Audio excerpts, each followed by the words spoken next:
Hey no mai hara mai, and welcome to this third series now of the Passion Reader. How are you? Get the beer, get the paia, hey?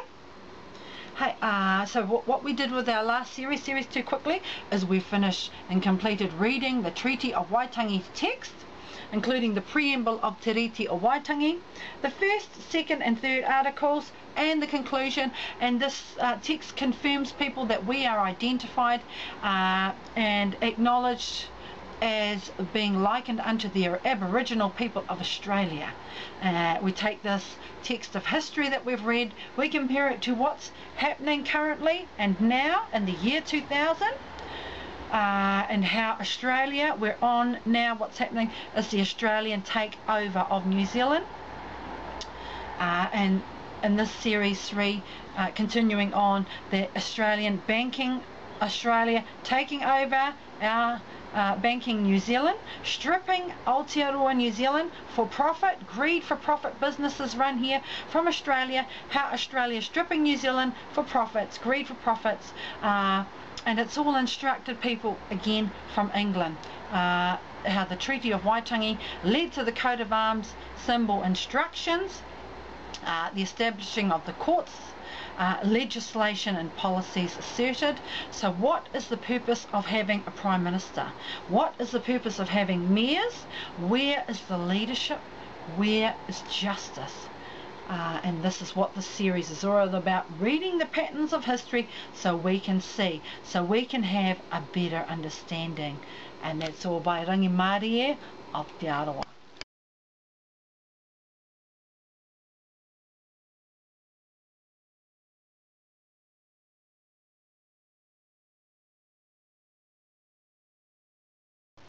We're going to continue on now and talk about how this whole system we've talked about has been established also, and its foundations based upon the introduction of money, people. The whole history of money and our history, and we're talking about the shillings, pounds, and shillings and pounds history. That became outdated, and we moved into the decimal point accounting system. We're now in the year 2000, so the question is, and it looks like we're at the end of the decimal point accounting system and due for a transitional change into a new, a full review actually of monetary value systems itself, numbers counting, and move into a transitional change for the future to a system, a new either numbers counting system, which includes the tangata whenua perspective included in that future. So we've identified that system. We also want to talk to you too about that scales of justice we talked about, the importance of the Māori Queen, that Elizabeth of England has not only failed in her duty of care management, she has failed us as the Indigenous people. Te Treaty of Waitangi has failed. Te Arawa, the Arawa people, never signed the Treaty of Waitangi in the first order of our history, and there was a reason for that. We sing it in all our songs, Uia Mai, to bring the tohunga. 800 years ago they had a plan to bring the tohunga, Tamata Kapua, Homai Tawhiti, his father, and bring him on the Arawa waka, the tohunga Ngāti Roirangi, with a plan, because all we had to do was hold on to that whakapapa line and believe that someone would come through the lines, the whakapapa lines, in the millennium age, be raised up to judge the Treaty of Waitangi. So it's all coming together now. I'm teaching about a pattern and about a plan, and how important history has been and how we compare it to the now to bring you these conclusions. Thank you. Hey, tēnā koe. Hey, we've just logged into the Reserve Bank of New Zealand. We're going down, we're going to read about New Zealand banks. There are currently 21 registered banks in New Zealand. All banks operating here must be registered with the Reserve Bank of New Zealand and are required by law to disclose their financial condition each quarter. So you would think if they're required by law, and this is the history, that we should not be in the current state, financial state that we are in, if they were being watched carefully by the law of the land. Thank you. So we're just on the Reserve Bank website. We've clicked on the tab About Us. It says right here, the Reserve Bank of New Zealand is New Zealand's central bank. We promote a sound and dynamic monetary and financial system. Did you hear that? We promote a sound and dynamic monetary and financial system. We work towards our vision by operating monetary policy to achieve and maintain price stability, assisting the functioning of sound and efficient financial system, meeting the currency needs of the public, overseeing and operating efficient payment systems, providing effective support services to the bank. The bank's vision and values support this role. Now, isn't that interesting? There's some information, people. You can go check it out for yourselves about the Reserve Bank. Thank you. How are you going? We're right here now. We're having a look at BNZ website we've come into. BNZ has also become a Australian owned bank, and to prove what we've got to say, they don't actually tell you when you go into their page until you go to click on About Us, and we're looking at the history, because history is very important and that will help. So down the bottom of our page here we are, that beautiful word, history. Their history, there it is. We're going to click on our timeline down the bottom, which takes us through, and they've got a wonderful timeline to the history. The great honour to present of the present is to respect and care for the past, lovely, so that it might enrich the life of the future. In the 1860s, while Central Otago was in the grip of gold fever, the Bank of New Zealand began to build its history. On the virtual timeline below, view World, New Zealand and BNZ events from world wars to innovation and new technology. So here we go, we're down on the timeline. We're going back to the beginning here, where they first opened their first branch. How lovely. First Bank of New Zealand office opens in Queen Street in Auckland. So they had a bank in the North Island and a bank in the South Island, the Dunedin branch. We're continuing on. Let's have a look. Hold on, let's not miss this point here. That the Bank of New Zealand also opened a branch in London. There you go, in 1862. The Bank of New Zealand the BNZ Bank opened up in London. Okay, we're going to continue on. BNZ, Melbourne branch opens of the BNZ Bank in Australia, Melbourne, Australia, in 1872. Let's continue along, watching our we're going to continue along now too. Moving along, here we go. 1889, the head office moves to London. Head office of BNZ Bank moves to London. There we go. Continuing along further, 1900. BNZ has now 119 branches and agencies with 551 staff. Pretty good, eh? Continuing on now to some really important points that we move up to. We're going to move up to the 1930. What happened in 1930? BNZ, here we go, has got 241 branches and 1,576 staff. Carry on along to 34. The Bank of New Zealand stops issuing its own banknotes as the Reserve Bank of New Zealand starts issuing NZ currency. There's some important information for you. Carrying on further, we're going to move on now to have a look at 1954. We've just missed it. We'll better have a look. Coat of arms granted to the Bank of New Zealand by Earl Marshal of England and registered with the College of Arms in London. So here we go. British control over New Zealand banks, people. We're going to move further along now. up to, it's important that we go up to 1961. Let's have a look what happened in 1961. Bank of New Zealand's centennial 100-year celebration. There you go, lovely. We're going to jump up now. We're going to carry on up to, continue on up to what happens in 1992. An important event takes place. Bank of New Zealand becomes part of Australia. National Australia Bank Group. There you go. Sold. BNZ, Bank of New Zealand, becomes part of the National Australia Banking Group. So we've got the foreign takeover there, guys, of Australia owning the New Zealand Bank, BNZ Bank. We're looking at the history. It's very important. What has gone on?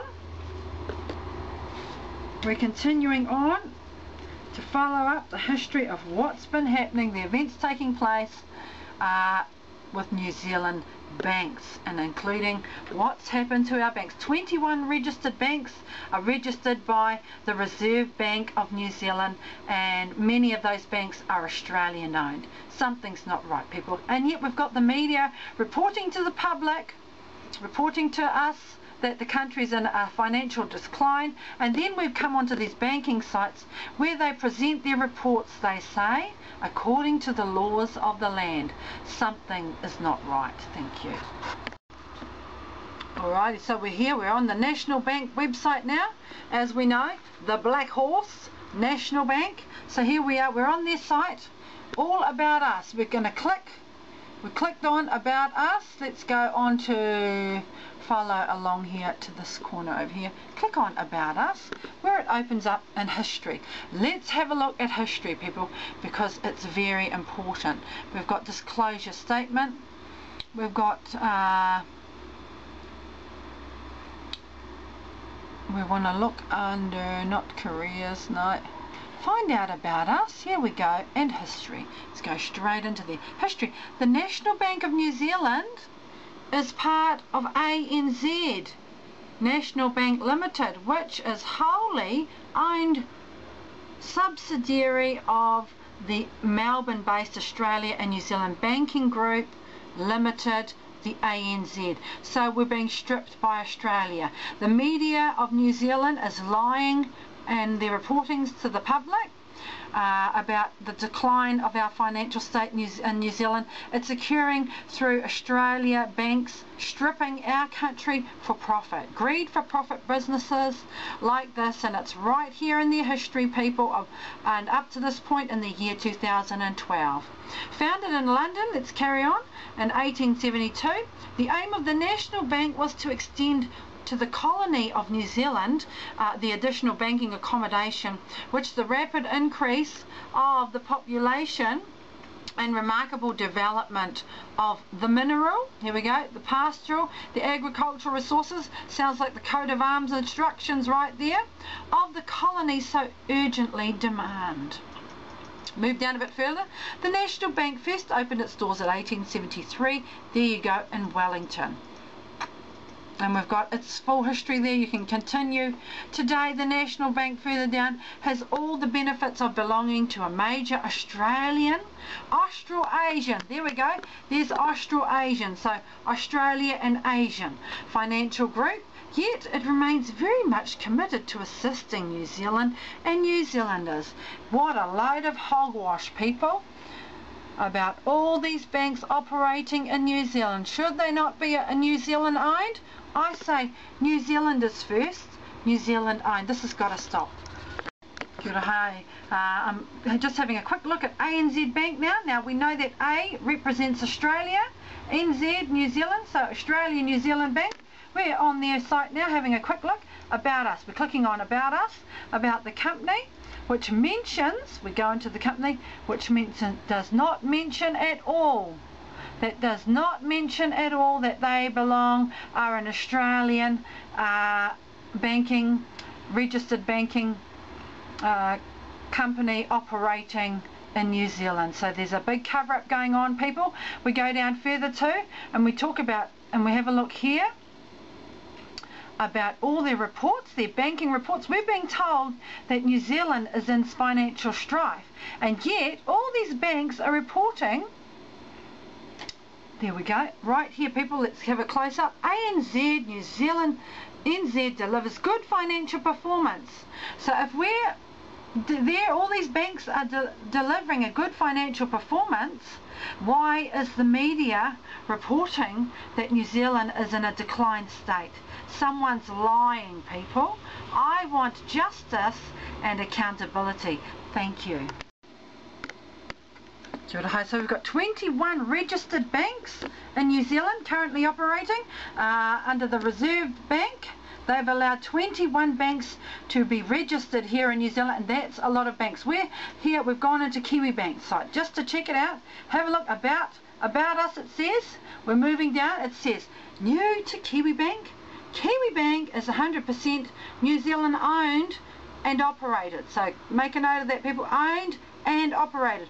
We've been thinking up ways to give Kiwis better value banking since 2002. There you go. Okay, so we're going to move down to the very bottom of the page. We're going to click on our story. Their story, more about us. Here we go. About their launch.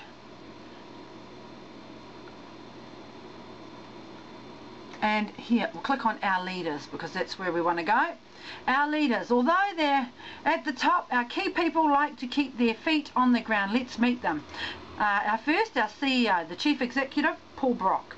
Okay, he's the CEO of Kiwi Bank. He has a background in New Zealand's banking industry. Prior to this, it says further down, he was the senior manager position within Westpac and Trust Bank. So Westpac, people, is Australian banking, Australian banks operating in New Zealand. Move further down, the board of directors. We're going to see who's sitting on this board. We've got Rob Morrison. And down here further about Rob Morrison, we read that he was Rob was an executive vice president and head of equity at Bankers Trust Australia and CEO of Bankers Trust New Zealand. So there we go. Here we're seeing a pattern of Australia, the Australian takeover of New Zealand banks. Let's move further down. We've got Michael Cullen, of course, another Minister of Finance, shall we call him. Alison Gerry. Now she says that she's had experience, the group treasurer for Lion Nathan, based in Sydney, Australia. Moving further down, we've got Murray Gibbon, investment management, both in New Zealand and overseas, not stating whereabouts overseas. Okay, we're moving further down. We've got Brian Roach, David Willis.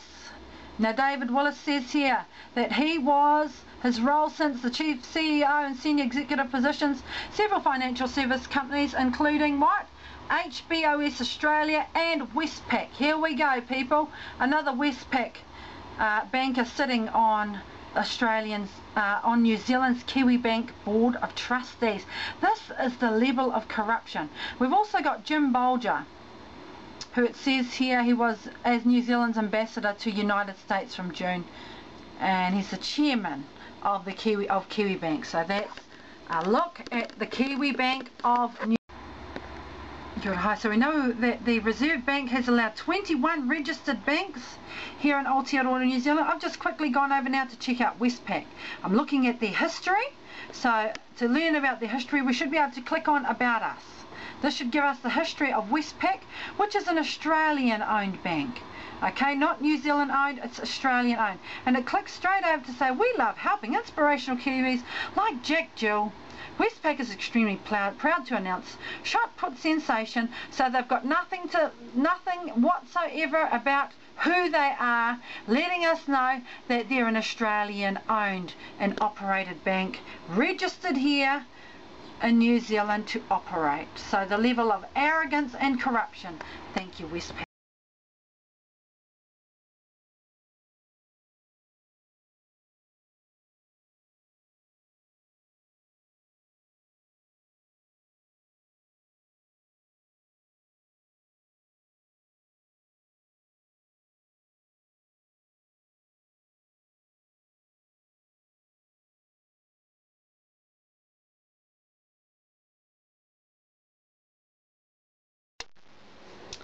Kia ora, hey, while I've got you here today, this mahi is now leading me to write research reports on the Māori Investigative Studies Authority, MISA, and the first report is the report, review and inquiry of New Zealand state schooling system people.